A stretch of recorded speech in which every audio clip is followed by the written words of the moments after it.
이번에는 기도하게 하소서라고 하는 김현승 시인의 유명한 시가 있습니다. 또 외국에도 가을에는 기도하게 하소서.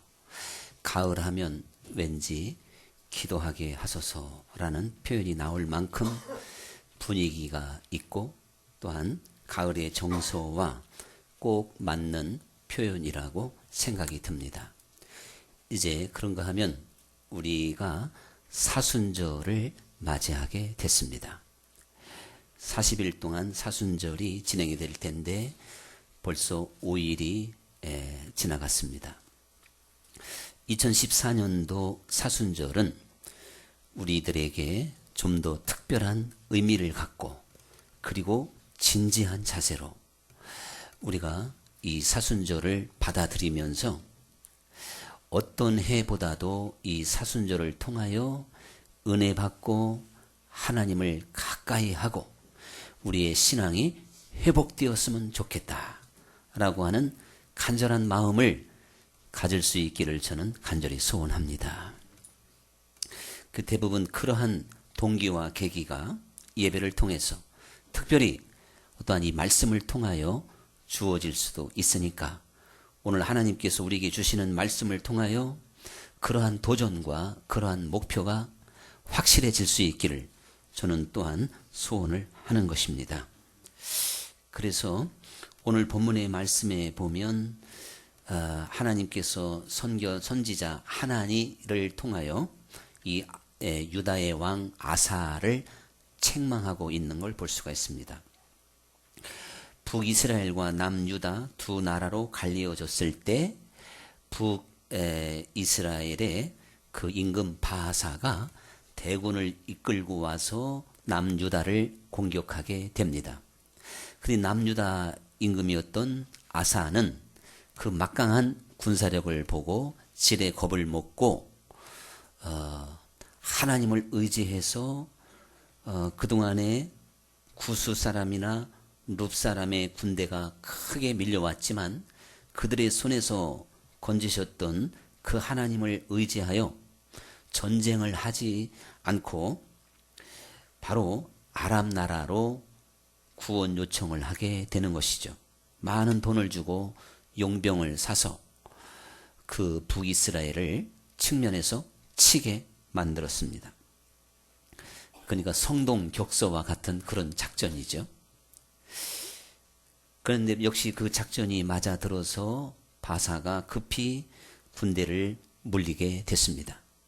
그래서 바사가 라마에다가 진지를 구축하기 위하여 가져놨던 많은 제목들, 어떠한 이런 것들을 그대로 활용할 수 있는 그러한 횡재를 만나기도 했습니다.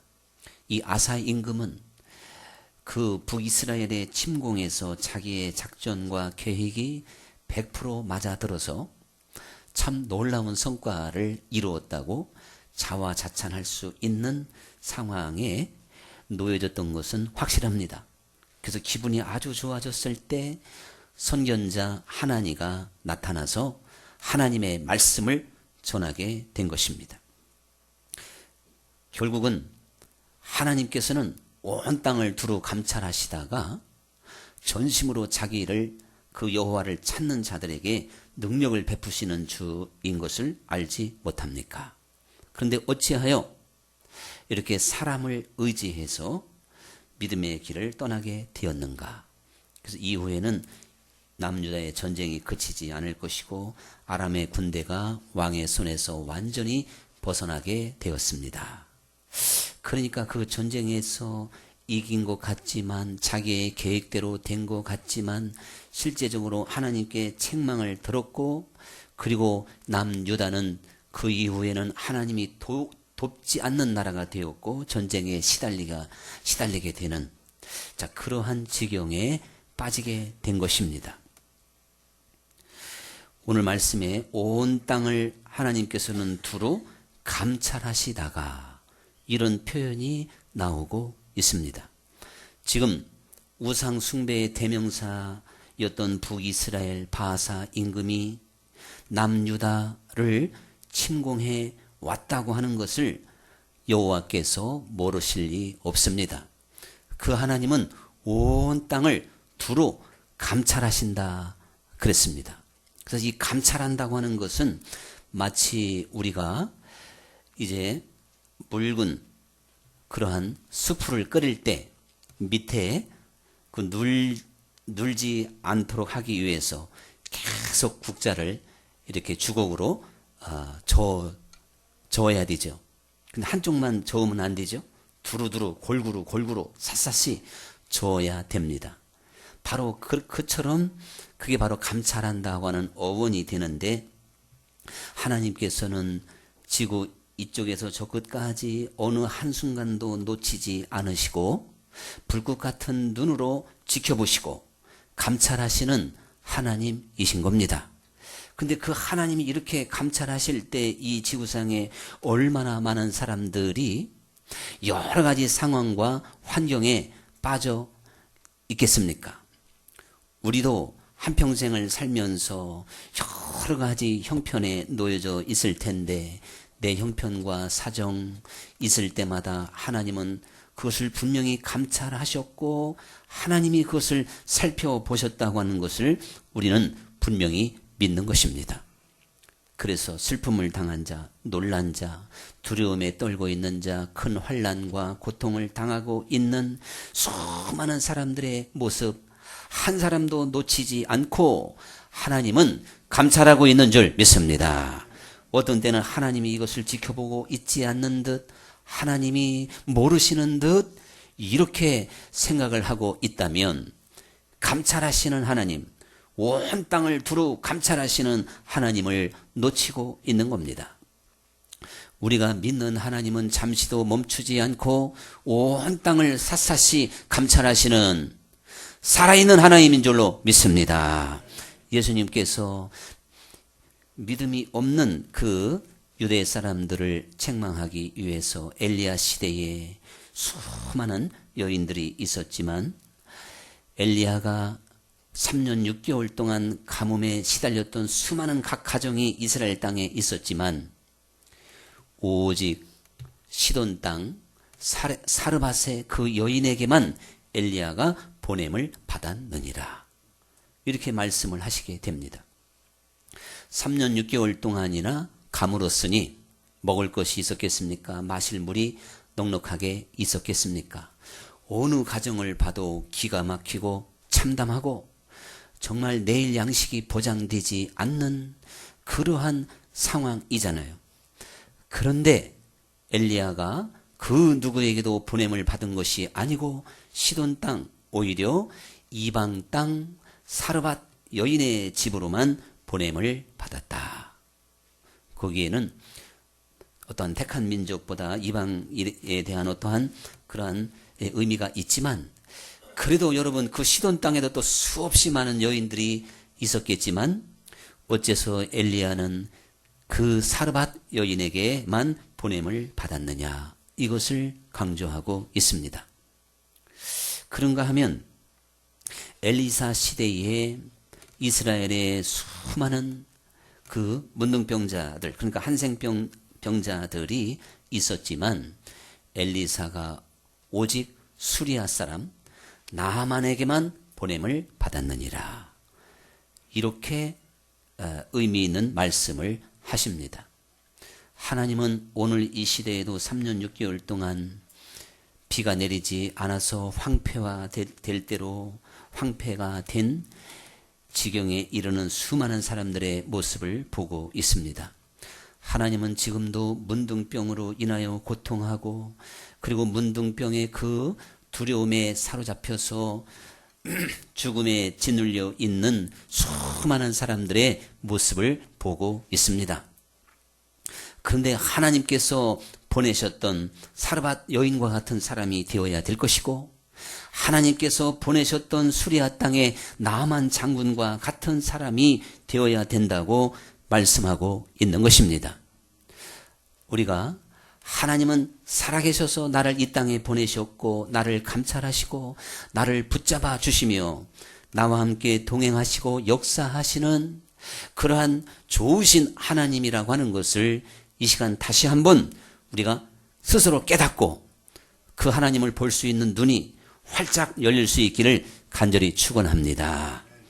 근데 온 땅을 두루 감찰하시는 그 하나님은 오직 전심으로 자기를 찾는 자들에게 능력을 베푸시느니라. 이렇게 말씀을 하고 있다는 사실입니다. 그래서 문제는 그 누구든지 그 형편과 사정을 가지고 있고 그것이 정말 안타깝고 그것이 그 사람을 실패 그리고 모든 것을 끝나게 만들 수 있는 절박한 문제가 되어져 있다 할지라도 전심으로 그 하나님을 찾는 자가 되어져 있느냐, 여기에 살아계신 하나님이 그를 도울 수 있느냐 없느냐의 차이가 있다는 것입니다.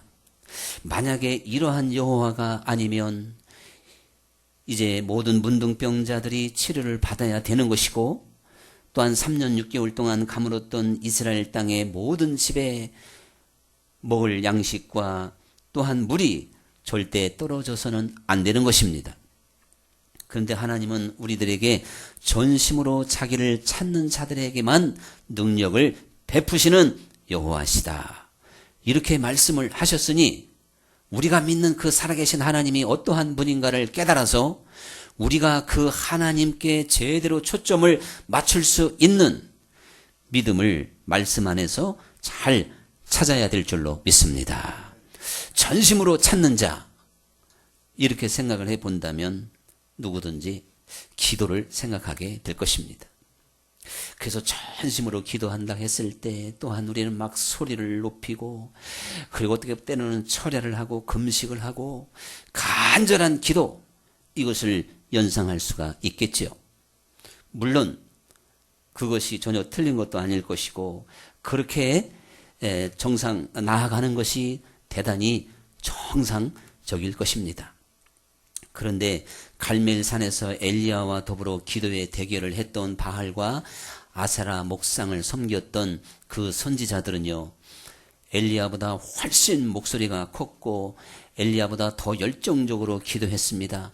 얼마나 열심히 지나쳤는지 자기들의 몸을 막 상하게 하면서 피를 흘리면서 기도하게 됐어요.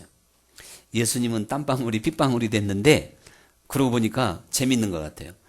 이 우상 숭배자 선지자들은 땀 흘릴 것도 없이 피가 먼저 나왔던 것 같아요.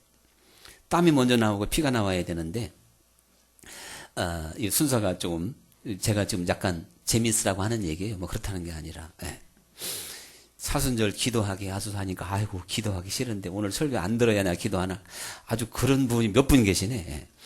기도 설교 듣고 감동받아서 기도할까 봐 미리 겁을 내시는 분이 있는데, 여러분 정말 하나님 앞에 간절히 기도할 수 있는 분이 가장 축복의 사람인 줄 믿습니다.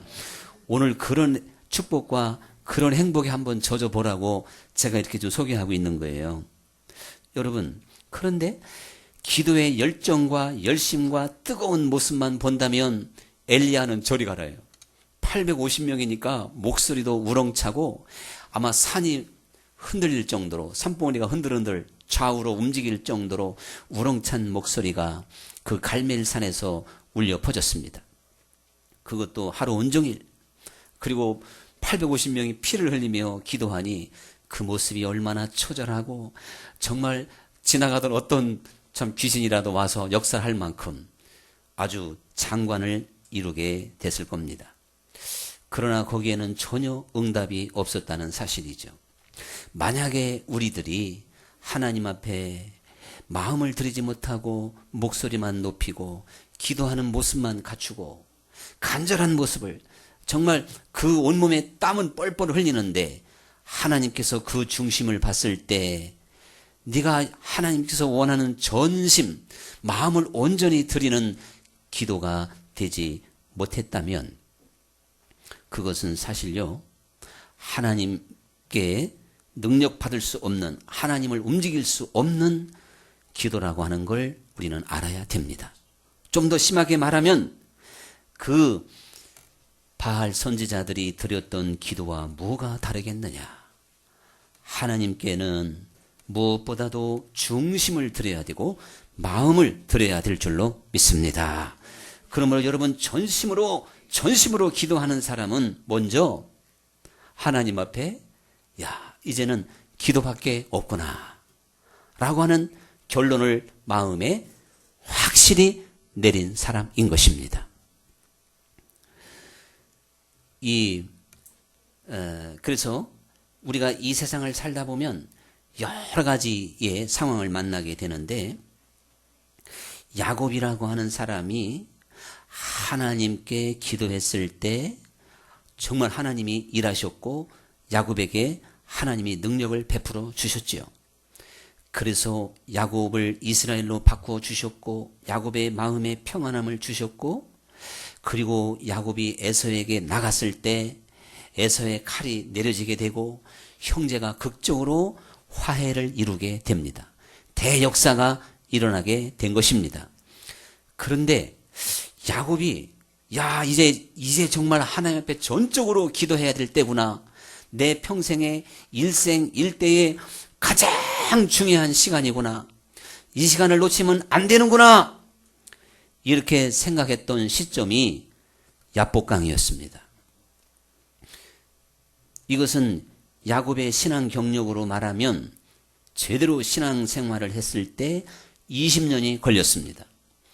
그 아버지 이삭에게 장자권을 물려받고, 그래서 어떠한 믿음의 대를 이어갈 수 있는 믿음의 사람으로 거듭났는데, 그가 전적으로 이제 내가 여호와만을 의지해야 되는구나, 이제는 다른 방법이 아니라 오직 기도해야 되는구나, 이것을 마음속 깊이 깨달았던 시간은 그 후로 20년이 지난 야복 강가였다는 사실입니다. 여러분, 이 야곱이 야복강에서 간절히 기도하기 전에 얼마나 이 방법 저 방법을 많이 썼는지 모릅니다. 그래서 그 형 에서에게 양과 또한 염소와 또한 송아지와 이렇게 뇌물 작전을 쓰기도 하고 돈을 보내기도 하고, 그리고 자기의 그 처자식들 종까지 모든 걸 다 보내도 에서의 마음이 끄떡하지 않는 거예요. 그랬을 때 마지막, 이것도 아니고 저것도 안 되고 오직 기도 외에는 다른 유가 나갈 수 없구나, 이렇게 깨달았던 시점에 야곱이 야복강에서 간절히 기도하게 되었다는 사실입니다. 오늘 우리들은요, 인생의 어느 시점에서 야곱처럼 기도만이 내가 이 문제를 해결할 수 있고, 기도만이 하나님께서 역사하는 유일한 통로라고 하는 것을 내 삶의 어떠한 환경에서 극적으로 깨달을 수 있는, 우리는 지혜를 얻어야 되는 것이고, 그런 눈을 가질 수 있기를 간절히 축원합니다. 여전히 우리 마음속에 하나님께 간절히 기도하지 않아도 뭔가 있을 것 같고 해결될 것 같고 길이 있을 것 같고 이것저것을 막 찾아 헤맨다면 하나님이 움직이기에는 너무나도 부족한 모습입니다. 하나님은 오직 전심으로 하나님을 바라보는 자를 위하여 일하시는 분이신데, 여러분의 인생 어느 한 부분에 그런 적이 있었습니까? 내 몸이 병들었을 때입니까? 사업적인 어려움이 있을 때입니까? 그리고 지금까지 사방팔방으로 우겨싸임을 당한 그러한 어려운 환경입니까? 그러한 모든 것들을 통하여 일단 야곱처럼 모든 것을 다 떠내보내고 야복강에서 하나님을 전심으로 바라봐야 된다고 하는 깊은 깨달음을 가질 수 있어야 될 줄 믿습니다. 하나님은 그런 깨달음의 시간을 위하여 우리를 몰고 가시고 가는 것을 볼 수가 있습니다. 야곱이 이러한 결단, 이제는 여호와께 내가 기도할 때구나, 이제는 내가 여호와를 간절히 불러야 되는구나, 기도함으로만이 이 문제가 해결될 수 있는 거구나, 이렇게 깨닫기까지 수많은 시간이 흘렀던 것이죠. 그리고 야곱은 그야말로 아롱진 양도 만들었고 점 있는 양도 만들었고 검은 양도 만들고 흰 양도 만들고 포도나무 신풍가지로 별 희한한 재주를 다 부리면서 지내왔습니다. 그래도 그 모든 것들을 초월하여 이제는 내가 모든 것을 야복강 저 건너편으로 떠나 보내놓고 사람의 방법을 다 내려놓고 오직 하나님만을 바라봐야 되겠다.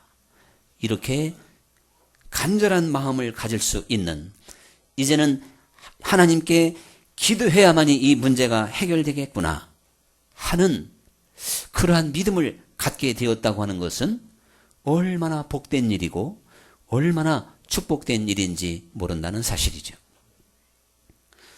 이제 우리는 사순절을 맞이하여 그러한 계기를 가질 수 있기를 저는 간절히 소원합니다. 여러분의 삶이 지금 평안하고 그저 맘먹은 대로 되고 별 어려움도 없고 절박한 문제도 없고, 그래서 뭐 야곱처럼 이제는 기도해야지 이렇게 간절한 마음이 들 수 없는 그러한 환경인 분들에게는 이 설교가 별로 은혜가 안 될지도 모릅니다.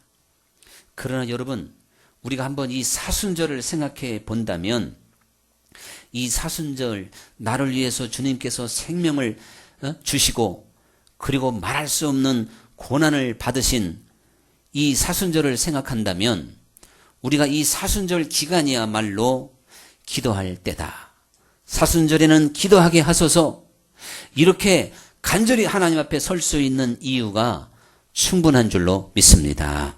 주님은 나를 위해서 채찍을 맞으시고 침뱉음을 당하고 뺨을 맞으시고 또한 가시면류관을 쓰시고 손과 발에 못이 박히고 옆구리에 창을 맞으시고 온몸에 피를 다 쏟으시고 죽으시는 극한 고통, 그래서 그 고통과 고난이 얼마나 큰지 주님께서 할 수만 있으면 이 잔을 옮겨달라고 간절히 기도하면서 받으셨던 그 고난의 잔을 생각해 본다면, 그것이 바로 나를 위한 것이라면 이 사순절에 내가 무엇보다도 그 하나님께 간절히 기도할 수 있는 사람이 되어야 되겠구나 하는 마음을 우리가 주님의 그 크신 사랑 안에서 가져야 될 줄 믿습니다. 근데 여러분, 우리가 하나님께 전심으로 기도한다고 하는 것은 사실 기도하는 그 모양도 중요하지만, 야곱이 한 밤을 밝혀서 야복강에서 씨름하듯이 땀을 뻘뻘 흘리며 목소리 높이며 기도하는 것도 중요하지만, 더욱 중요한 것은 바로 그 야곱이 모든 것을 하나님 앞에 내려놓았다는 데 의미가 있는 것입니다. 다시 말씀드리지만 야곱이 두 아내와 두 여종과 11명의 아들, 그때까지는 모두 다 이제 11명의 아들과 자녀들을 그 야복강 너머 에서에게 보냈다고 하는 것은 모든 것을 다 포기한 거죠. 모든 것을 다 내려놓게 된 것입니다. 하나님은 야곱이 이렇게 마음을 비우고 이제는 전심으로 하나님과 야곱 단 둘이만 남을 수 있는 시간을 기다리셨던 겁니다. 이것은 한순간에 되는 게 아닙니다. 오늘 여러분, 전심으로 기도하는 사람은 세상의 생각과 복잡한 것과 마음과 욕심과 자아가 잔뜩 살아 있는 한은 전심으로 기도하는 게 아닙니다. 그건 40일 기도해도 안 되고 100일 작정 기도해도 아무 소용 없는 겁니다. 하나님은 우리 인생들이 모든 것을 다 떠나보내고 하나님과 1대1로 빈 마음으로 서 있는 야곱을 찾았듯이 우리가 하나님 외에는 아무것도 보이지 않을 수 있는 그 시간까지 우리를 몰고 가고 연단하는 분이세요. 이것을 알아야 하나님의 연단의 의미를 깨닫게 되는 겁니다. 왜 하나님이 우리의 응답을 늦추시면서 시간을 연장할까요? 여러분, 이것은 정말 그 시간표 속에 하나님의 계획표에 들어간 사람만 깨달을 수 있는 겁니다. 여러분, 연단의 때가 길다고 원망하고 불평하고 낙심하지 마시기 바랍니다. 그런 시간들이 쌓여져서 이제는 오직 주님만을 바라보겠습니다. 고난과 연단을 받은 이들만이 세상 것을 내려놓을 수가 있습니다. 하나님은 오직 이 목표를 향하여 집요하게 우리에게 역사하셔서 우리의 앞길을 막을 수도 있고 우리를 엄청난 함정에 빠뜨릴 수도 있고 수렁에 빠뜨리시는 분입니다. 그 가운데서 깨닫는 이들은 복이 있을 줄 믿습니다. 이것이 교회적인 것이 될 수도 있는 것이죠. 이런 상황을 만드시는 하나님이라면, 그리고 이 깨달음을 주신 하나님이라면 반드시 승리하게 될 줄 믿습니다. 많은 사람들이 하나님의 이 은밀한 계획과 신령한 하나님의 이 영적인 세계를 알지 못하여 환난과 고난 가운데서 두려워합니다. 낙심합니다. 그리고 기도하기보다는 오히려 염려하고, 야, 이것으로 내가 무너지는구나, 끝장나는구나, 망하는구나, 세상적인 생각으로 빠져들게 됩니다. 그러나 여러분, 믿음의 눈으로 본다면 이러한 상황을 만드신 여호와를 오히려 찬양할 수가 있는 겁니다. 제가 야곱의 기도를 엿들을 수는 없었지만요, 야곱이 이렇게 기도했을 것 같아요. 하나님이셔, 제가 세상 모든 것을 다 끌어안고 있을 때는 뭔가 이렇게 전심으로 기도할 수도 없었는데, 이제는 모든 걸 다 떠나보내놓고 나 홀로 남아서 빈 마음으로 여호와 하나님만을 바라보는 이 기쁨과 소망과, 그리고 이 가운데서 나는 승리의 빛을 보게 되는 것이며 내 형 에서의 마음이 봄눈 녹듯이 녹아지는 것을 느끼는 것이며 그 칼날이 떨어지는 소리를 듣나이다. 여러분, 바로 이러한 세계에 눈을 연 사람들은 이 감격과 기쁨을 맛보게 될 줄로 믿습니다. 인생의 어떠한 위기 가운데에서도 두렵고 떨리고 그리고 눌려있는 사람들은 야곱의 기도가 무엇인지를 모르는 거예요. 전심으로 기도하는 게 무엇인지를 모르는 것입니다. 사실 전심으로 기도할 수 있는 시간을 만난 사람처럼 행복한 사람은 없을 줄 믿습니다. 야곱이 끝까지 승승장구하며 나아갔다면 그가 에서의 칼날에 모든 것을 다 내놓을 수는 없었던 것이죠. 그러나 여러분, 그 야곱이 야복강에서 간절히 전심으로 기도할 수 있는 그 시간을 야곱이 가졌기 때문에 믿음의 조상이 된 것이고, 그리고 야곱이 변하여 이스라엘이 된 줄로 믿습니다. 하나님은 살아계시고 기가 막힌 웅덩이에서 건지시는 분이시고 야곱의 기도를 받으시고 역사하시는 분인 줄 믿습니다. 이러한 깨달음이 한 사람이라도 있다면 그 공동체는 망하지 않는 겁니다. 하나님은 두 사람도 필요 없어요. 필요 없다는 게 아니고 도전을 주느냐가 그렇고, 이게 한 사람보다는 둘이 낫고 둘보다는 셋이 나은 줄 믿습니다. 제가 둘까지는 좀 보이는 것 같아가지고 셋이 좀 될 수 있기를 간절히 소원합니다. 한 사람이라 그러면 다 시험당해요. 둘이라 해야 그 둘, 저 한 사람 목사인 것 같고 한 사람이 나다, 그렇게 믿음 가질 수 있기를 간절히 축원합니다. 여러분, 우리 한번 이러한 기쁨과 소망에 한번 젖어 있어 봅시다. 저는 야곱의 그날 밤을 혼자 한번 상상해 보는 거예요. 이렇게 가벼울 수가 없나이다. 내가 언제 야곱이 변하여 이스라엘이 되리이까? 이 밤이 하나님께서 이 밤을 내게 주시지 않았다면, 내가 태평한 마음으로 이 야복강을 건너갔다면 어찌 야곱이 변하여 이스라엘이 될 수 있었겠습니까? 그가 외삼촌 라반과 비교가 되지 않을 만큼 형통한 축복을 받았습니다.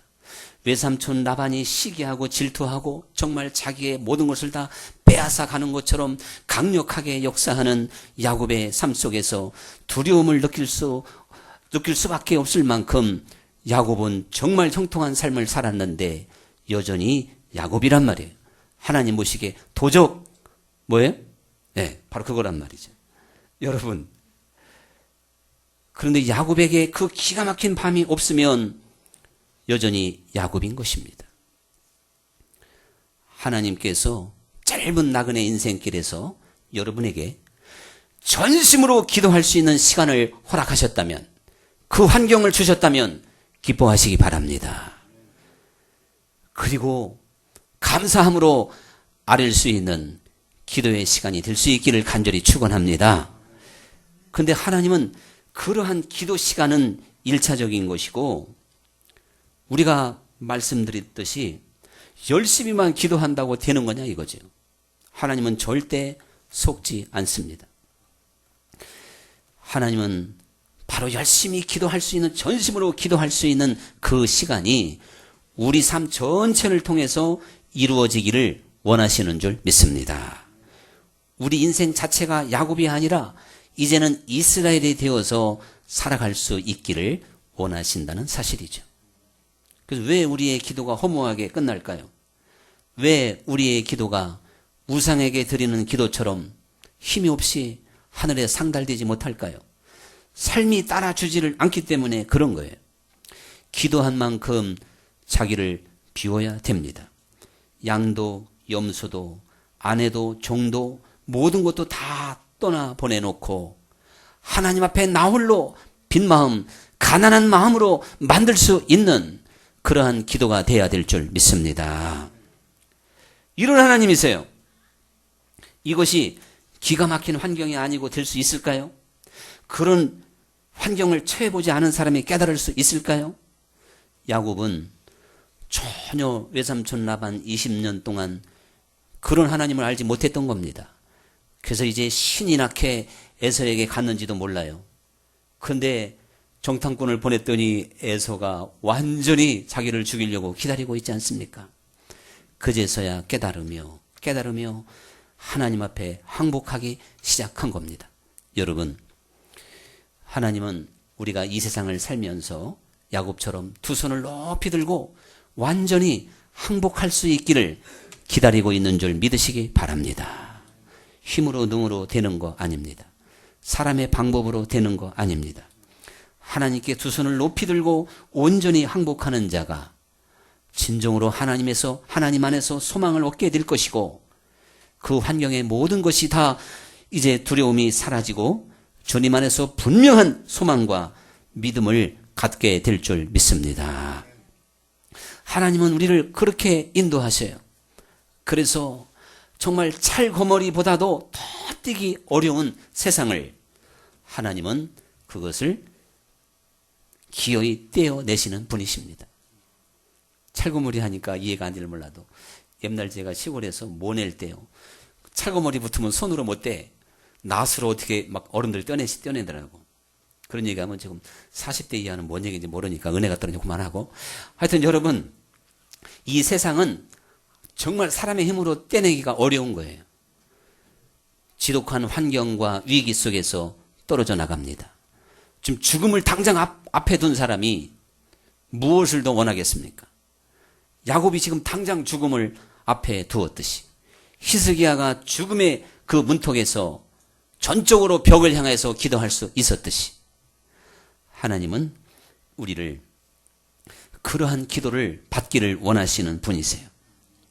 그것이 내 마음의 모든 우상을 제거하고 하나님만을 온전히 볼 수 있는 마음을 갖기를 간절히 원하시는 줄 믿습니다. 여러분, 자, 이러한 것들을요, 우리 주변을 보면서, 때로는 교회를 보면서, 나라와 민족을 보면서 나 자신이 지금 평안하다 할지라도 그러한 믿음을 가질 수 있기를 간절히 저는 소원합니다. 이제 이 사순절 기간에 나를 위하여 고난받으시고 죽으신 주님의 은혜를 생각하며 우리가 이렇게 한번 전심으로 우리 예수님은 하늘의 영광 보좌, 하늘의 권세를 다 버리시고 낮고 낮은 이 땅에 내려오셔서 우리를 위하여 고난을 받으셨는데, 그 예수님을 위하여 내가 한번 전심으로 기도할 수 있는 사람이 되어야 되겠다. 이러한 깨달음의 연속적인 시간이 사순절 기간에 있어지기를 간절히 소원합니다. 오늘의 찬양 드리겠습니다.